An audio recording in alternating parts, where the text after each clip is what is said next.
Y a esta hora le quiero dar la bienvenida vía Skype a Fausto Ortiz, economista, miembro del Consejo Asesor Económico del Gobierno Nacional. Buenos días, gracias por acompañarnos, economista.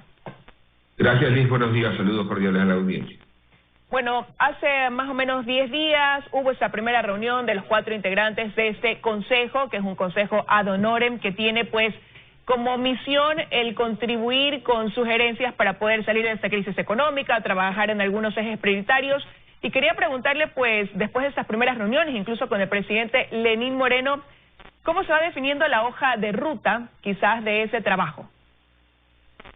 Sí, el presidente de la República marcó el norte y el plazo de alguna forma, ¿no? En estos 2 meses, el mes de junio y julio, y quizás hasta mediados de agosto, tenemos el proceso como país para enfrentar la renegociación de la deuda externa con los bonos globales. También en este mismo periodo de tiempo tenemos el acuerdo con el Fondo Monetario que se está discutiendo, y en esa línea esas serían las 2 principales tareas a analizar, a opinar en el Consejo. Y mientras tanto también hay espacio para ir comentando algunos temas fiscales, el tema del déficit fiscal, ajustes presupuestarios que pudieran darse, sincerar un poco más las cifras de presupuesto y ojalá dejar acomodado de mejor forma el presupuesto del Estado de cara al año 2021, que es un año electoral, un año de cambio de gobierno, que deberíamos dejar como país en mejores condiciones eso para que el gobierno entrante tenga no tanta dificultad para arrancar. Y en uno de los temas que usted ha mencionado que serán prioridad es la renegociación de la deuda, sobre todo porque ya está corriendo el tiempo, ¿no? Se acorta el tiempo para tomar una decisión en ese sentido. Y ahí quería preguntarle más o menos hacia dónde giran esos criterios de ustedes 4 hacia el gobierno nacional. ¿Cómo será ese acompañamiento que hagan? ¿Bajo qué parámetros en torno a ese tema tan importante para el país? Sí, llegamos nosotros en un momento ya en el que el proceso está avanzado. El gobierno anteriormente, allá por el mes de marzo, había hecho la primera planteamiento a los tenedores de bonos para que se posponga el pago de intereses de más de 800 millones de dólares de los meses de marzo hasta agosto, y en ese tiempo el gobierno iba a presentar o va a presentar un planteamiento para los tenedores de bonos, y entonces también va trabajando el gobierno con asesores internacionales que están llevando el proceso adelante. Nosotros nos hemos incorporado en ese proceso. Y de ahí en adelante escucharemos qué es lo que está planteándose, qué espacios tenemos, y básicamente hay tres líneas de acción. ¿Cuánto puede ser el recorte del principal de la deuda? Por el lado ecuatoriano quisiéramos que sea mucho, por el lado de los tenedores de deuda seguramente quisieran que sea poco. ¿Cuánto es la baja en la tasa de interés, que hoy día está más o menos bordeando el 8 o 9%? Y sobre todo lo más importante, el plazo y quizás el elemento que lo conjuga y que puede llegar a un acuerdo es el nivel de servicio de deuda, es decir, que hoy día esa deuda que está pagando mucho capital, mucho interés, pueda en el tiempo aplanarse, hacer que sean menos capital, menos interés en la combinación de plazo, tasa y descuento. Ahora, ese es el escenario ideal, el escenario que está buscando el país y que espera alcanzar hasta agosto, pero también hay la otra probabilidad. ¿Qué pasa si precisamente de aquí a 2 meses no se logra llegar a un acuerdo con al menos las condiciones que plantea el país? ¿Cuál sería entonces la proyección en torno a si es que no se da paso pues a esa renegociación? Sí, el gobierno podría hacerla fácil, ¿no? Podría hacerla fácil diciendo: yo no me meto, no hay que pagar más deuda externa en el año 2020, no hay que pagar más deuda externa en el año 2021, allá que el próximo gobierno vea cómo paga la del 2022, 23 y 24, y por allá también el del siguiente gobierno cómo paga la del 27, que es uno de los vencimientos más altos. Pero yo creo que hay que actuar con responsabilidad para tratar de ver cómo se aplana ese servicio de deuda, para que la necesidad de financiamiento no repita como en los años anteriores, que hemos tenido años que como país hay que ir a buscar 11.000, 13.000, 17.000 millones de dólares de financiamiento nuevo, muchos de los cuales es revolvente, para buscar salir del déficit y de la amortización. Entonces tienen que trabajarse en esos 2 campos, ver cómo se reduce el déficit fiscal ver cómo se reduce la amortización de deuda, aplanando los pagos, para que el siguiente gobierno y la economía en general tenga cierto alivio en esta penosa tarea de buscar deuda, para desconectarnos de esa situación, desenfocarnos de aquello y enfocarnos en actividades de crecimiento económico, o al menos de mitigación del crecimiento en el año 2020. Bueno, y hasta lo que se va conociendo, pues por parte incluso del gobierno, todo va encaminado hacia que en agosto se pueda dar paso efectivamente a esa renegociación de la deuda. Y ese es un tema prioritario, pero hay otros ejes que usted ya mencionaba, y uno de esos, tengo entendido, también es trabajar en cómo salir de esta crisis que actualmente vive el país, que se agravó producto de esta pandemia, y cómo evitar que la contracción sea aún más dura de lo que quizás ya es. Y quisiera preguntarle hacia dónde van entonces esos criterios de ustedes como Consejo Asesor Económico del Gobierno.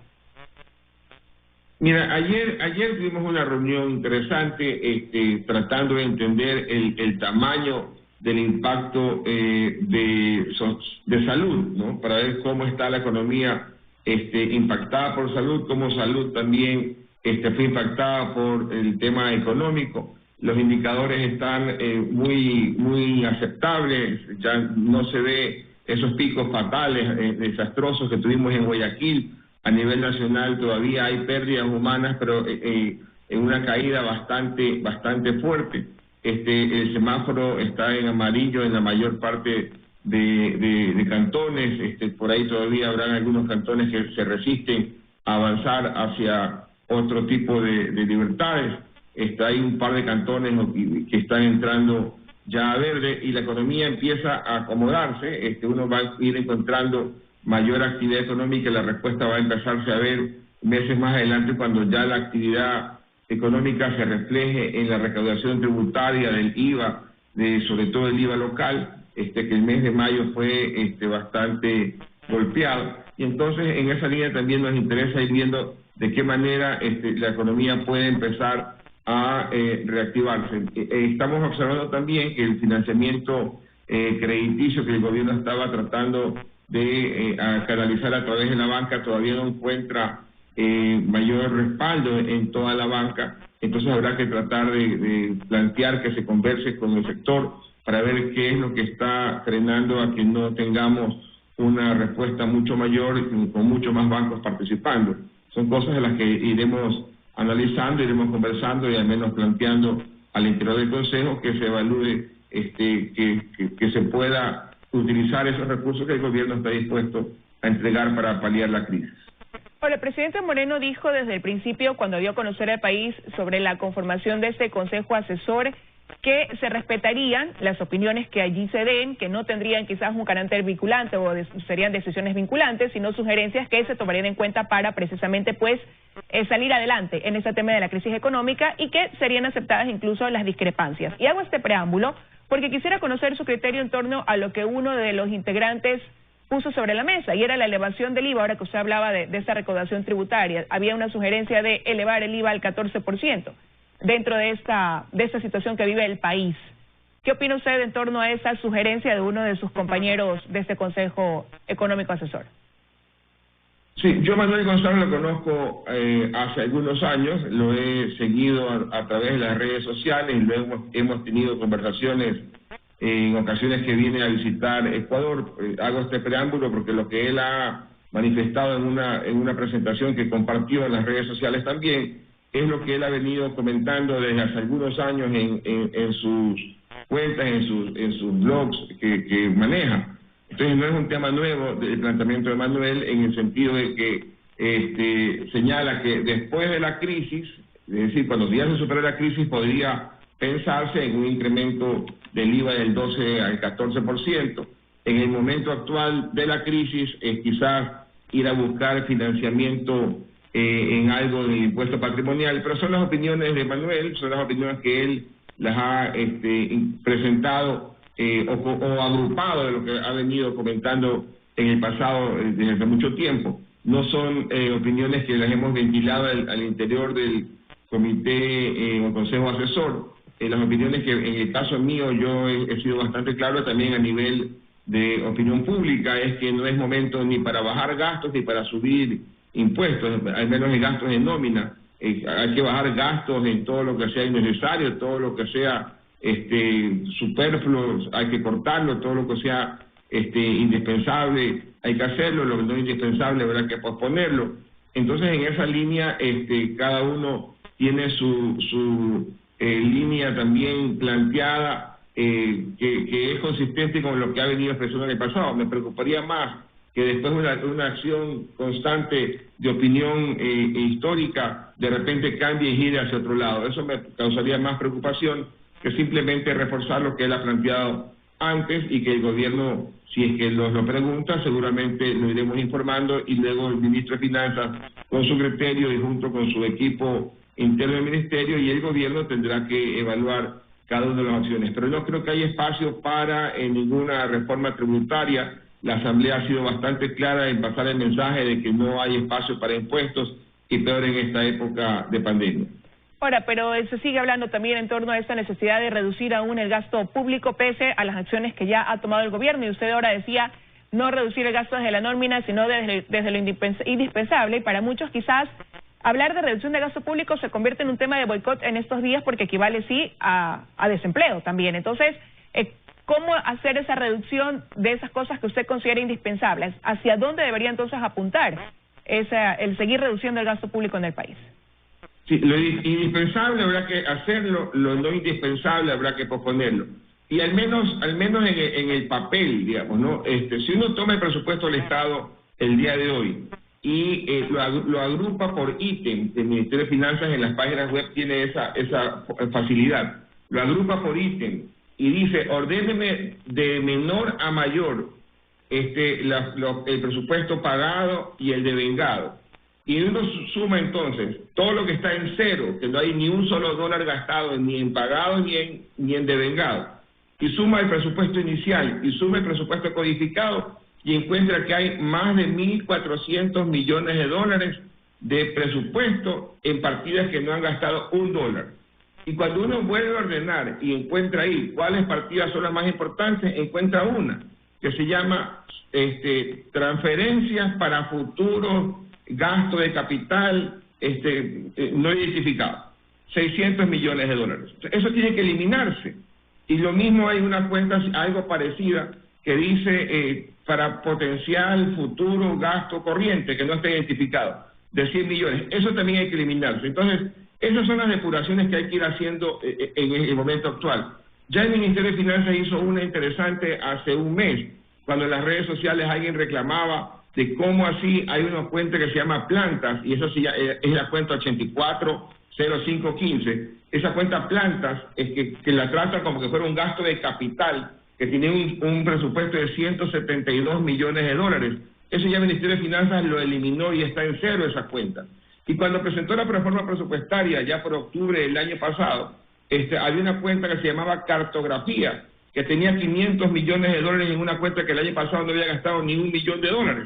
Y eso la Asamblea se dio cuenta, la Asamblea lo comentó al Ejecutivo y el Ejecutivo lo eliminó. Y entonces hay espacio todavía, quizás no es reducción del gasto, pero sí es sinceramiento del presupuesto del Estado, para decir, si no gastaste eso en 6 meses, entonces elimínalo, para que no tengas mañana tentación de querer decir, ahí tengo espacio presupuestario y voy a meter esto que es innecesario. Es decir, hay que ir cerrando esas puertas y hay que ir trabajando de cara a dejar algo parecido al presupuesto base cero para el año siguiente. Yo le recomendaba al ministro de Finanzas que la mejor manera para poder hacer un presupuesto parecido a base cero, es decir, hoy día trabajemos en el presupuesto codificado, eliminemos todas las partidas que no tienen sentido y dejemos un presupuesto bastante bien terminado en el año 2020, y el 2 de enero, cuando arranque el siguiente año, hagamos que ese sea el presupuesto con el que arranca el 2021. ¿Para qué? Para que el año siguiente tenga una situación mucho más real que la irreal situación que tenía este presupuesto cuando arrancó. Irreal, por ejemplo, cuando decían que se iban a vender o concesionar 2.000 millones de dólares en un par de proyectos, o ese gasto de 7.500 millones en obra pública, que desde el primer día sabíamos que era prácticamente imposible de ejecutar. Ahora, economista, para eliminar esos rubros que usted acaba de mencionar, ¿requieren netamente de voluntad política? No, eso es un acuerdo en el Ministerio de Finanzas, así que es una cuenta que no tiene sentido, la eliminan, y sobre todo, es difícil eliminar un gasto corriente, es difícil eliminar un ingreso corriente, porque si elimina un ingreso corriente, ¿cómo financia el gasto corriente?